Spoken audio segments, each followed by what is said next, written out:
Okay, so you don't see irrelevant things. That's most things. You do see things that move you forward, and you do see things that get in your way.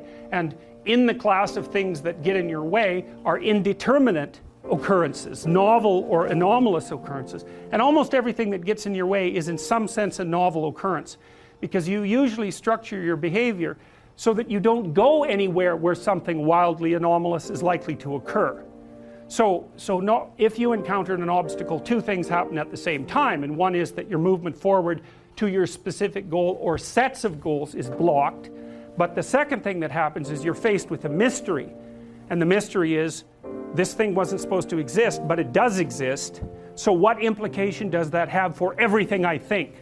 And that's very, very hard on people. They do not like that at all, and no wonder, because it's the constrained chaos that's underneath everything, inhibited by your contextual knowledge, that suddenly popped its head up into your world. It's like the shark in the movie Jaws, which is of course a mythological story. It's exactly that, and it's exactly what that movie signified. A safe vacation paradise, all of a sudden threatened by some subterranean thing that can pull you down and that destroys the peace and the harmony of that particular community. It's a dragon story, it's a hero myth, it's the story that people have been telling forever. And what you can think of that thing that reemerges, that shark that rises up from the depths, or that whale, or that dragon, or that predator, or the foreign invader for that matter, or the barbarian. They all fit into the same category. That's what had been deemed irrelevant suddenly manifesting itself. And when you think about how much is deemed irrelevant, the fact that it suddenly manifests itself, that's exactly the purpose, for the reason for the trauma. It's like, well, I've eradicated from my conceptualizations 99.99% of everything. It's zeroed out, and all of a sudden I've made a mistake. Bang, I don't know where I am. Well, what's relevant when you don't know where you are? And the answer to that is, since you don't know, everything is relevant. And you can imagine the sort of terror that people who experience paranoid schizophrenia are living in perennially, because what happens to them is precisely that. They undergo neurophysiological transformations that makes everything that they once depended on disappear, and everything comes back as relevant. And that puts them in the early stages of schizophrenia. That's extraordinarily stressful neurophysiologically. So they're overwhelmed with cortisol, and their brains deteriorate as a consequence of that. It's just too much. So, and unsurprisingly, right? Because you can hardly deal with anything, let alone with everything. Now, and often what you see, and it's rarely conceptualized this way in the training of clinical therapists, but often what you see when you are dealing with people who are in crisis isn't people who have a mental illness. In fact, in my experience, that's actually quite rare. What's far more common is that the person that you're talking to has become overwhelmed by catastrophe. So their life has fallen apart in some way that makes what they're doing actually impossible. So maybe someone very close to them in their family that they were depending on has developed a very serious illness, and that's thrown their entire financial state into utter chaos.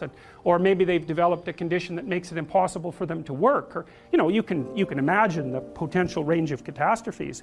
And they're coming to see you because they're anxious and depressed, but the reason they're anxious and depressed is because everything they have ignored has popped its head back up and is hell-bent on their destruction.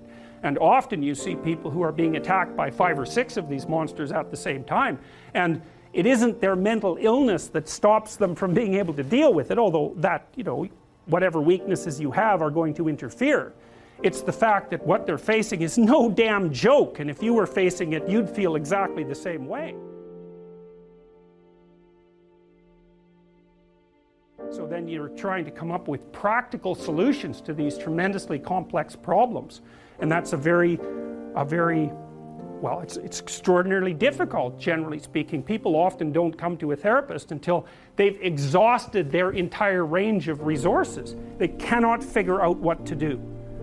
And so, in a situation like that, you can administer antidepressants, and maybe that'll help the person increase their stress resistance. But as and it may be that because they're depressed and have been brought down, that they are in fact exaggerating the danger of some of the smaller monsters that are after them. But making the person more stress resilient doesn't give them, for example, a new job, and it certainly doesn't bring back the person they've been living with for 2 years who has a degenerating neurological disease or some form of cancer. Like, these things are major. You know, I often see people who, well, they're in a relationship, maybe they're rather isolated, older people.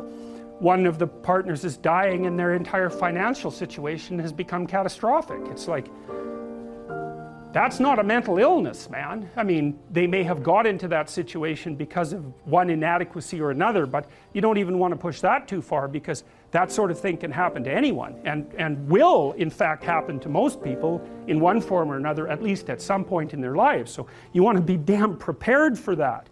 You want to be prepared for that, because it's bitter and harsh and anxiety provoking and painful. But if you're not ready, then it's also hell. And often you can stop things from becoming hell, even though you can't stop them from being bitter and painful and anxiety provoking and all of that. You can at least delimit the catastrophe enough so that it doesn't permanently bring you and the people around you down. And that's not so bad, right? That's a hell, or at least it's a lot better than the alternative. So this is the problem, you know. Things object, things are obstacles. Well, how big is the obstacle? It's the same question as how big is the predator that's lurking outside the door of our cave. It's exactly the same problem, except conceptualized abstractly, and I would say exactly the same systems that your distant ancestors used to conceptualize the lurking predator are the systems that are activated now when you encounter the re-emergence of all the monsters that you've ignored. It's the same neurological platform. You think, well, how could it be otherwise? Because evolution is a conservative process. Everything about you is built on ancient foundations, right? Very little new, and certainly very little radically new, comes into existence. It's mostly tinkering with structures that have been around forever, like your body plan, for example. That's unbelievably old. I mean, you share that with lizards, roughly speaking. So it's incredibly ancient.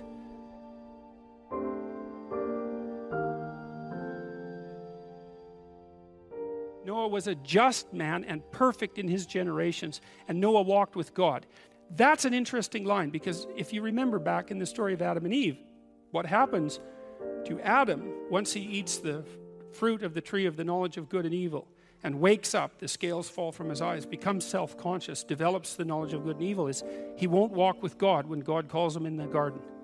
And so Noah is Adam without the fall, essentially. And there's something that Noah's doing right that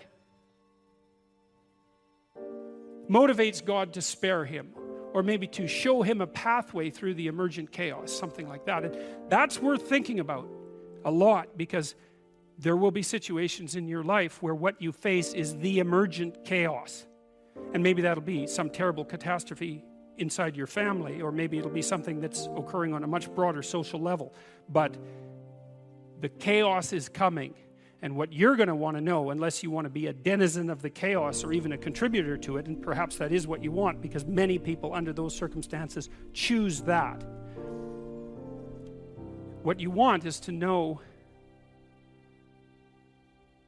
how you build an ark and get through it. That's what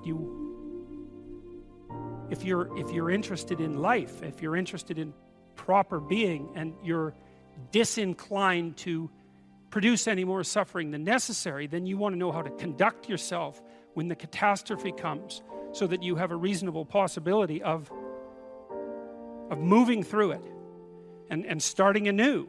So when this old story says, well, God's not happy and he's going to wipe everything out, it's like, well, you might want to take that seriously. And then when it says, but there's one person who had a mode of being that protected him from that, that's also something you might want to take seriously, because you might want to know what that mode of being is, because you might need to use it. And so these sorts of things are practical in the deepest possible sense. They're real in the deepest possible sense, and practical in the deepest possible sense.